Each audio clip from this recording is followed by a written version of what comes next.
it's imperative that people get the right mindset and get the right identity, I believe, in order to have the success that they need to have.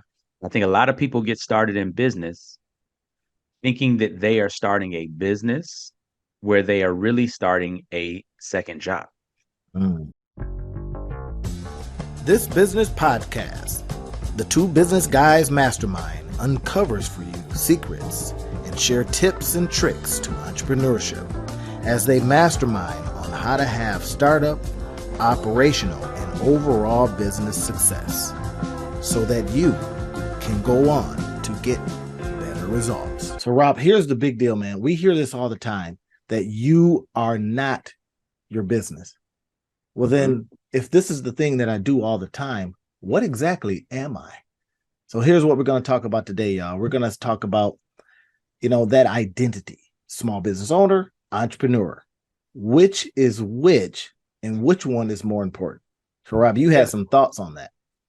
Yeah, I think that, a lot of times what winds up happening, because, everybody's trying to sell and make people feel like they're bigger and better and all the rest of that type of stuff. But then people get stuck in this idea. And, there's a difference between being self-employed and being an entrepreneur. And it's imperative that people get the right mindset and get the right identity, I believe, in order to have the success that they need to have. I think a lot of people get started in business thinking that they are starting a business where they are really starting a second job. Mm. And the difference is their first job, they're working for somebody else. Their second job, they're working for themselves. That, however, in my humble opinion, is not the same thing as being an entrepreneur. Mm. And the main reason why is because I believe that being an entrepreneur is when you begin to create jobs for other people, not just creating a job for yourself. I believe being a self-employed person is extremely admirable. I believe I've been a self-employed person a number of different times, but there's a difference in being a self-employed person. There's a difference in the level of work that you have to do and the level of liability that you have and the level, like there's so many different things that you have to think about differently when you're just creating jobs for you versus when you're creating jobs for other people. And I think that when we talk about entrepreneurship and we talk about small business ownership and we talk about, like those stats where 98% of jobs are, in small businesses and all the rest of this type of stuff that you always hear. My thing is, I think that we conflate the two and we do so at the peril of, or it does a disservice to those people that are embarking on this journey. Because when you think that they're the same thing, then you think that the same things will work to make them successful, and that's where people get tripped up. That's my personal opinion. Yeah, and I think so. I'm curious about this because I just found, and we've talked a little bit about this in other pods, is if you're not totally absorbing, and perhaps I have a problem with distance and not being so identified and all in approaches. You got families to raise and all that kind of stuff, and here you are all in. So when you talk about the identity, don't we have to have a little bit of now right now you're in NLP training, right? So you're doing some neuro-linguistic stuff. So how do we get our minds to start seeing us in a way like that entrepreneur that builds versus the person, hey, I got a little side hustle and, I become, whether the side hustle becomes a full-time thing or I'm self-employed or I'm a small business owner. Yeah. Yeah. At what point do we switch it off or, trick ourselves into believing or identify as such so that it's as if? So we're thinking as if. Yeah. At what point do we do that? Well, a lot of it, I love the fact you referenced the NLP piece because, right, NLP, neuro-linguistic programming, is all about how your brain interprets language and what that does, right?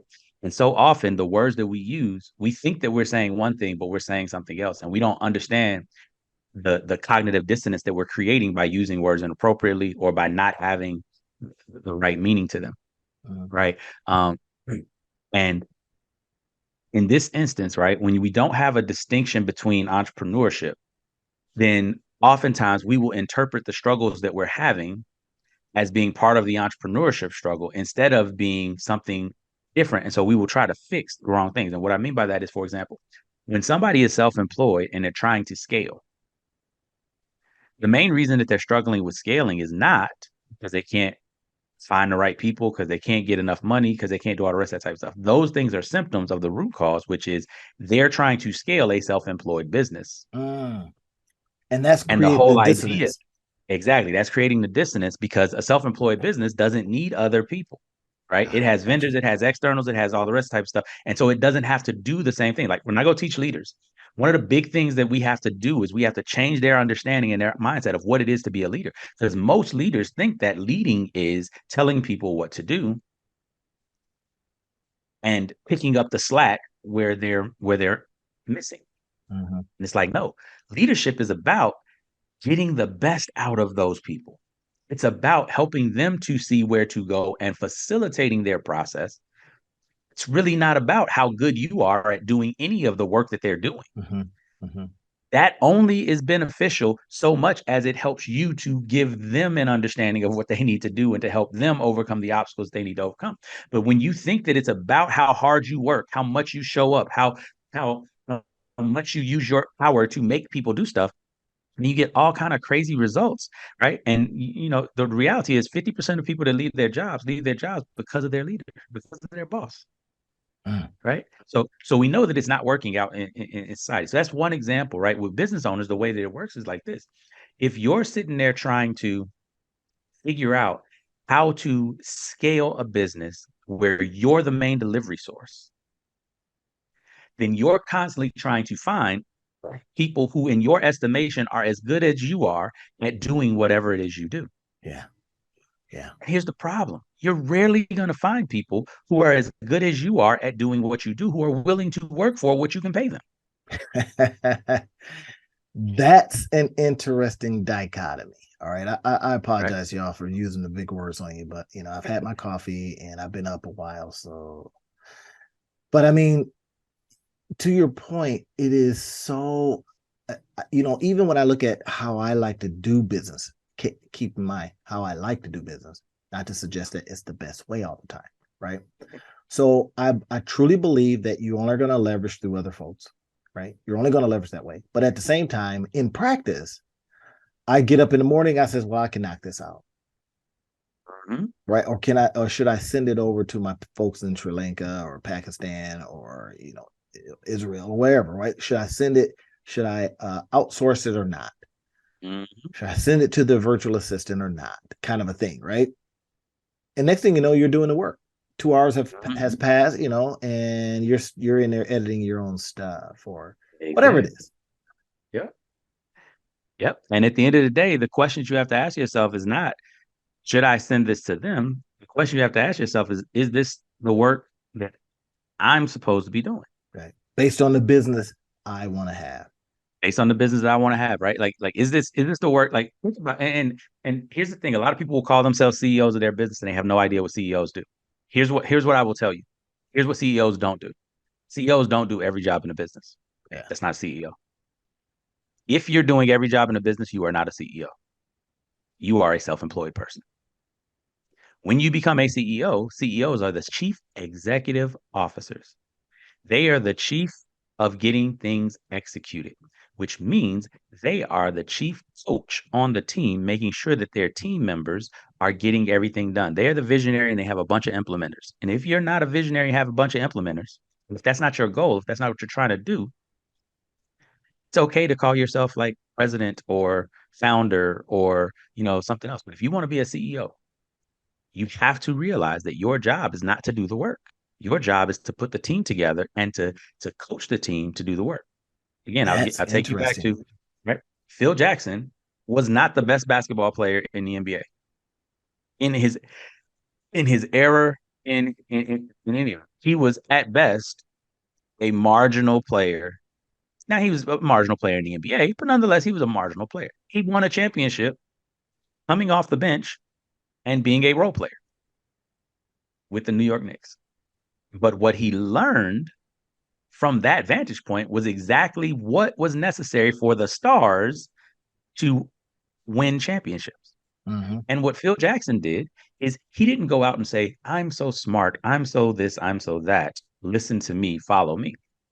He went out and he got the teams. First, it was Scotty and Michael and all the Bulls teams. He figured out how to get those personalities to work together and give their best. Right. And he used Right. systems. Yeah. And he used systems and he used tactics, he used all the rest of that type of stuff. But his main job, he scored no points. He shot no baskets. Right. Everybody laughed at how funny he walked because he was all stiff and everything, because his hips was all messed up. Like, he was not the guy that people were looking at like, oh yeah, he was the bomb. That's the reason why we listen to him. And so why do I say that? Because so many people get into this entrepreneurship game. And I mean, even for me, this was one of the things that I really struggled with, right? Because I was good, I was competent at all of the things in my business, but I knew that if I was going to scale, if I was going to grow and build this business that I wanted to build, I couldn't keep doing all of the things. And I had to get about the business of taking off hats and finding people to give these hats to, right? Mm. And as I started doing that, business starts growing, things start moving. But it was difficult. Hold on one second.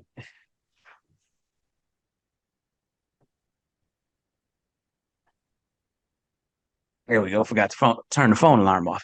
All right. So, but the big thing about it is people really get stuck in this idea that it has to be done to the standard that they can do it. And that blinds you to two things.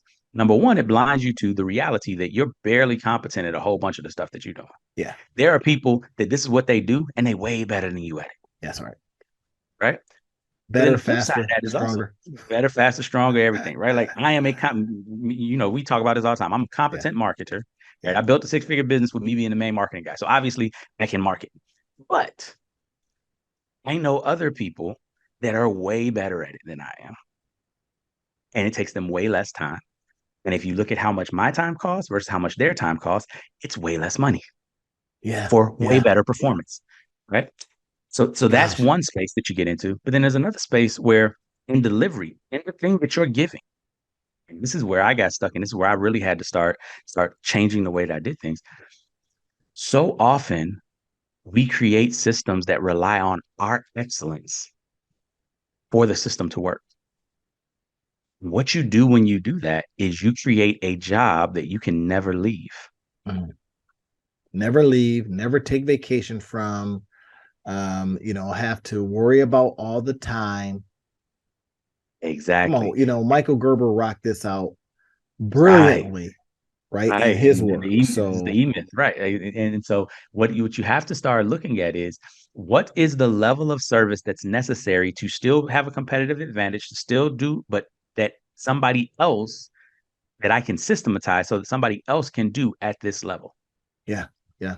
And that's one of the big journeys. I mean, I'm in that journey right now with a lot of the stuff that I'm doing, where I'm trying to step aside, and I'm working with a mentor and a business partner, where a lot of what we're doing is we're looking at what other people are doing and trying to cobble it together, so that I'm never even in it. I'm not even creating packages and programs anymore. I'm literally curating. I'm looking at what's out there and saying, that would be good with this, and that would be good with this. And here, if I could put those people together, I can pay for this, and boom, we can package it and we can make it valuable. I'm done with creating my own stuff, not because I can't create my own stuff, but it ain't necessary. Like, why Yeah. reinvent the wheel? You said something earlier. Right. As a CEO, you're really the chief coach, and your job is to get a bunch of implementers. Exactly. Right. Exactly. So now you're listening out there right now, and you're saying probably, when do I do that? Right. Yeah. And I'm really curious, and perhaps, I'm the monetize your life guy. So I'm gonna start thinking about, at what point do you see it or recognize it? And is there someone that comes alongside of you and helps you see it and recognize Mm-hmm. it? Right. So that might be a whole section of opportunity for someone. Yeah. If you're out there Yeah. thinking about that, hey, what business could I start next? Well, I don't know. Maybe you could be the identifier, the coach, the mentor person that says Mhm. you're ready based on Yeah. what you're doing, based on what you would like your business to grow to. Right. Maybe you say to yourself, hey, look, I just wanted something that keeps me busy, gets me out Yeah. of the house, and makes me 100 G's. No harm, no foul. We're not gonna, Exactly. Right. You self-employed created plug a anything in job yet. for you. Right. Yeah. No, and that's the thing that I want to say, because like the question you asked is really important. How do you know when it's time to make that change? How do you know when to do something different? And the big point is, it's imperative that you're able to have this conversation with yourself and to really get clear on what you want. You have to define success. Some people, all they want is to not be bothered and to make enough money to take care of their family. Right. One route of doing that is self-employment, right? The oldest self-employment job in the world was farming, right? The whole idea is you go and get a plot of land, you make enough money, you make enough food so you and your family can eat. You ain't got to deal with nobody else. Correct. Right. You make some extra food just so you can go buy the stuff that you need to buy because you can barter and you can sell it. But other than that, you are self-employed. You good, you got land, you got food, you got everything you need. That's a perfectly acceptable thing. But That's interesting. realize that if you want to have more, if you want to do bigger, if you want to do all the rest of that type of stuff, just know what your goals are. Because I knew from the beginning, and me and Randy been talking about this for the longest, because he been mad at me because I've been building a business instead of just making the money that I can make as a self-employed person. Right. But I told him from the beginning, like that the platform, the whole plan was to build a business. It wasn't for me to be the talent all the time. Like Correct. from the Right. beginning. Yeah.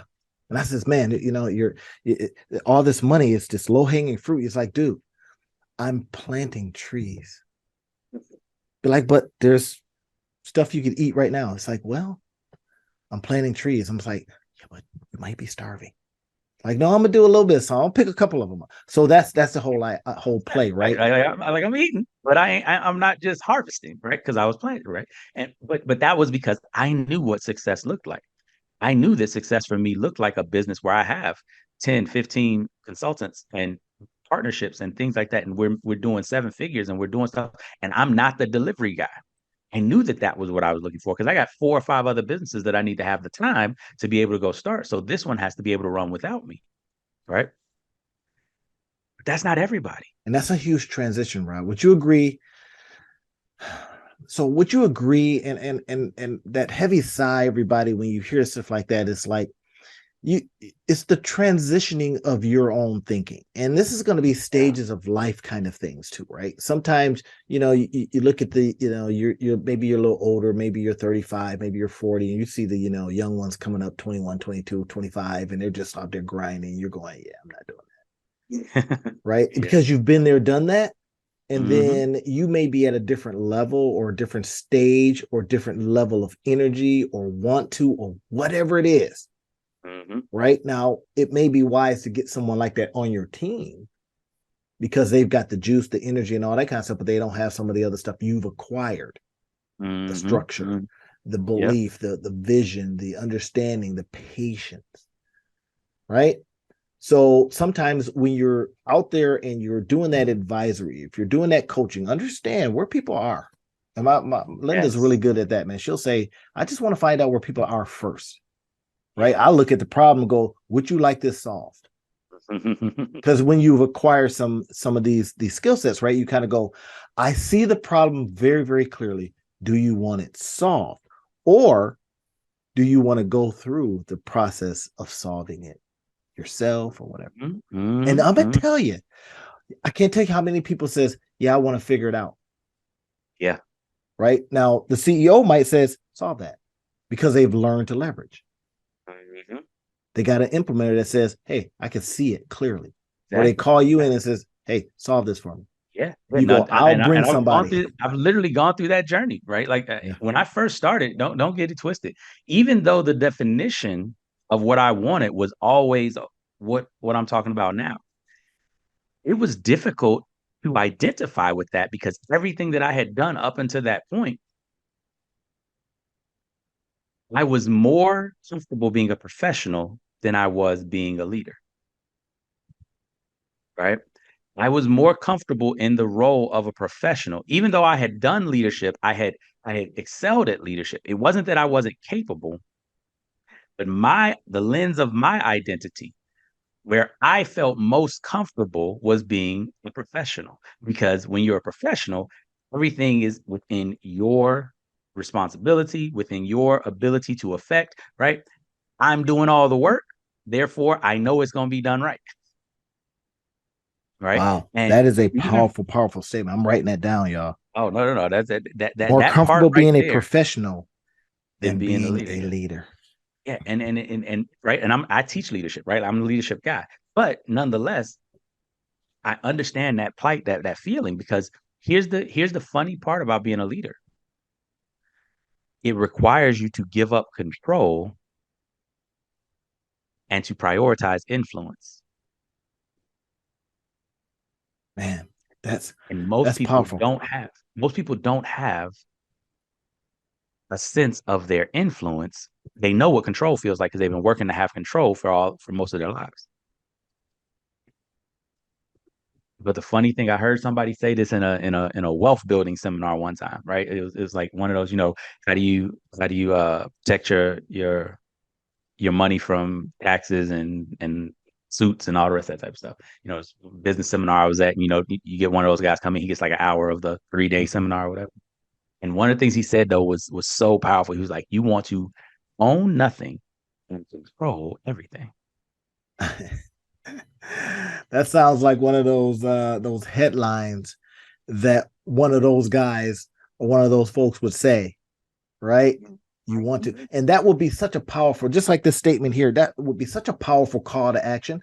So I can imagine, because what I was doing, y'all, when you saw me looking down, I literally was thinking of the video, how that would look, right? What would be the landing page? Because I create these things all the time, right? The marketing funnel, the beginnings of it, right? And I can imagine a video and Rob saying, "Are you more comfortable being a professional or a leader?"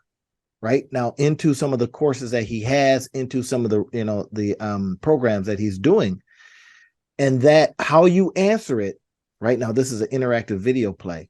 So how you answer it, then he has the next video coming up, right? So Mhm. imagine now what I'm saying to you. I'm also, basically saying this to Yeah. Rob. He'll go give this to his team. Says, okay, I need the interactive video. I need this call out, blah, blah, blah, right? Because the Mhm. marketer told me to do it that way. So that's your call out. So you're saying whatever you're offering, you ask a question. What do you want to be? Are you more comfortable with this or this? How they answer is what you come with next. If they Mhm. answer in the area that you believe you can help them or your business, then you tell them into how this works and working with you is going to be next. If they answer in the other way, then that's the opportunity to say, well, you're not my customer, you're not ready. You can keep, stay on my list or get on my list or whatever it is, but I'm looking for people that are Mhm. ready to be leaders, not just a pro in their business. So that right there is an opportunity for you to qualify, Yes. Qualify the right? people that Determine, come through. determine where they're at. Yep. Are they Yep. ready? Are they not ready? Not ready? Keep it moving. No Yep. harm, no Yep. foul, but you're not ready. Come back when you are.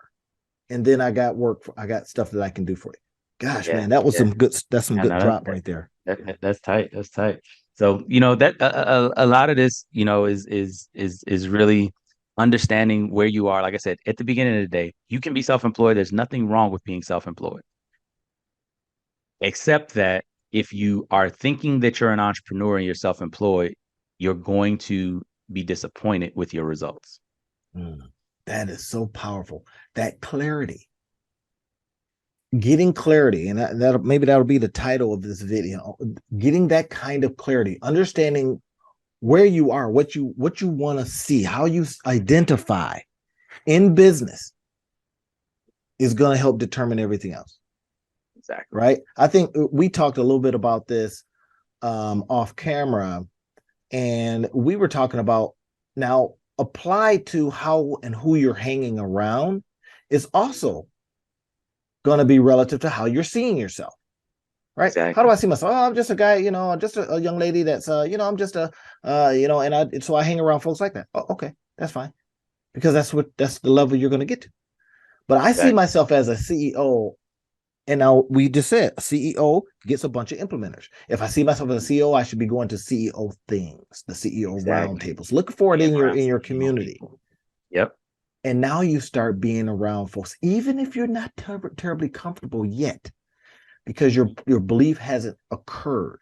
You start getting around those folks and you get that energy. This is what Rob is learning in NLP training is that energy transfers, Mhm.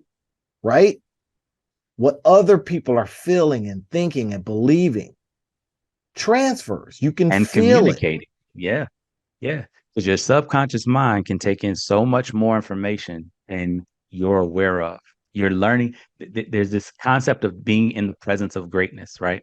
And one of the things that people don't realize is that by being in the presence of greatness, you learn certain things about greatness that you're not even aware that you're learning, right? And that's a lot of the power of leadership. That's a lot of the power of being around people that are self-assured, that are clear in where they're going, all the rest of that. There's so much of what they're communicating that you're not even aware that you're picking up. Because here's a Wow. quick fact, quick fun fact for everybody as we get ready to go. 55% of our communication is not what we say or how we say it. Mm, 55%. So the majority of what's being communicated to you and by you is not what's coming out of your mouth. mm. Let that sink in, y'all. But if we focus, most of us focus on what's coming out of our mouths and how we're saying things and how people are saying things and what's okay to say and what's not okay to say and all the rest of that type of stuff. But the thing I want you to pay attention to, the reason why the people that you hang around are so impactful to you is because the majority of what's being communicated to you is not being communicated by what people are saying. Mm. That's interesting. Did y'all hear that title that Rob just dropped out? I hear titles all the time, and I don't have enough in me to right now to write everything, but being in the presence of greatness. And now imagine if you tweak this now, because that may be a title out there, but then you write in you. Wait, what? Yeah, being in the presence of greatness in you. Imagine what you could write about that. That could be your opportunity to say, I knew I had something in me, but I wasn't prepared to be in my own presence. In other words, accept your own greatness, bring it out in you. Right? That may be explorable. And it may be the work that you're doing now, the pod that you're listening to now, that helps you tap into that makes you say, I believe it. I feel it. And you want to get more into this stuff, look, do all the things. We're going to leave information where you can contact Rob and I. We do stuff together. We do stuff separately. However you want to get this information, just get it. Because Rob likes to say, hey, there's greatness in you, but will you recognize it? And will you be comfortable enough to be in that presence? Hey, that's all we got for you, y'all. Rob's got to get back to his stuff, and I got some meetings, but we're going to talk again next week. Awesome.